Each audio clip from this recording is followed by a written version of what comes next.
Dan betul. Kerjasama. Lepas di atas pinggang. Lepas di atas pinggang. Lepas di atas pinggang. Lepas. Okey. Saya call. Nanti. Terima cakap aku. Nanti aku nak tengok kau. Ni senjata kau kan? Aku nak tengok. Kau dah lock senjata api. Tak, saya lock tapi safety tu tak apa. Kau dah lock senjata api. Tak, saya lock tapi safety tu tak apa.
Masalahnya.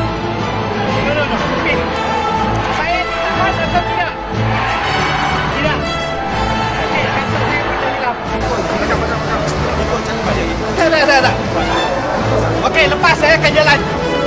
Lepas saya ikut kawan. Tepi. Saya tak bagi suruh. Salah. Hadir dulu pun terima surat dari saya, Encik. Ini dah mula. Najib saja.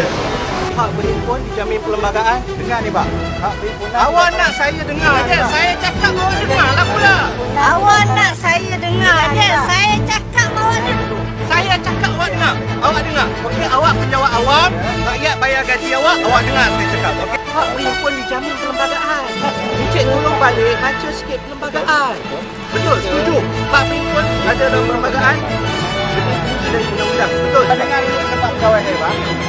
Saya cakap nanti awak tinggi sikit lah. Tak payah bising lah. Encik tak ada hak untuk halang rakyat untuk berhimpun seperti yang dijamin dalam perlembagaan. Kami menjaga. Encik kalau tak faham, Encik balik rujuk kepada pegawai. Kami menjaga. Kepada ketua Encik. Datuk Bandar ke? Tak urut. Menteri tak ke? urut. Rujuk. Siapa yang buat ni? Apa masalahnya? Siapa kau je? Posi lawan ni dah kata polis tak ada ganggu. Saya, di BKL saja. Cik, biar saya bagi nasihat kepada dia. Okey, bagi nasihat sudahlah. Encik dah nasihat dia. Saya bukan orang di BKL, Encik. Saya baru nak punya cik dan suara macam tu. Tak, saya suara memang kuat. Saya nak dengar. Saya nak punya nasihat. Biar BKL nak buat pasal biar saya kalau berada pada Encik ni buat awak pun lembagaan. Jadi saya kurang dengar dulu. Bayar, aku bayar. Aku bayar. bersihkan. Duit aku banyak. Bersihkan. Minta apa sih jangan banyak. Duit aku banyak. Berapa kau nak? Kau nak berapa? Berapa kau kurang? Pada.